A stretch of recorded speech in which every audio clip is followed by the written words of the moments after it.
None of us, by our recycling or composting, is going to change everything. But all of us together in forums like this can begin to change little things. And if we continue to combine our efforts, perhaps we can make a significant enough impact. Our actions on this earth, our actions in this land, our actions on the planet have consequences.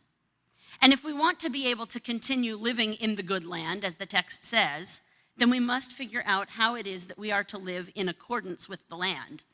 We can't worship false gods. Maybe today that means the gods of greed or profit, the gods of consumables and consumerism. We must learn to live instead as stewards of the earth as we were intended to be. Senator Reuven Carlyle represents Washington State Senate's 36th legislative district, which includes Northwest Seattle neighborhoods of South Lake Union, Belltown, Ballard, Queen Anne, Greenwood, and Magnolia.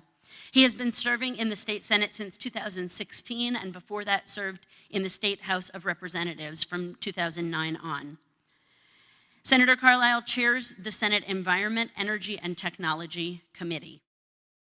One of the things that we've learned is that our tribes, in their sovereignty, in our constitutional authority of our treaties, some of the strongest in the country, federally recognized tribes, the stereotypical image that many have about tribal embrace of 7 generations, of their environmental work, their belief in clean water, it is so authentic. It is so true. They were so unbelievably helpful in our environmental work.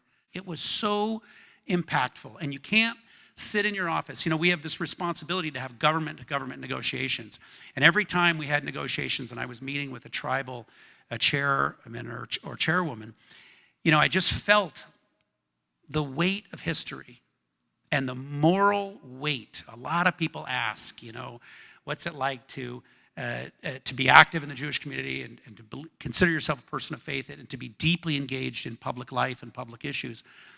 And there's no time that I feel it more deeply when I'm working with tribal elders.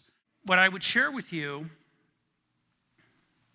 as the rabbi said, that our scientists are aligned with our prophets, who are aligned with the spiritual energy of meaningful climate work.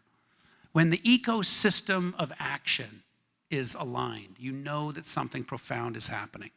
The emotional, spiritual side of this work, the evidence, the math, the hard science is irrefutable. You bring those together and you know that something profound is happening.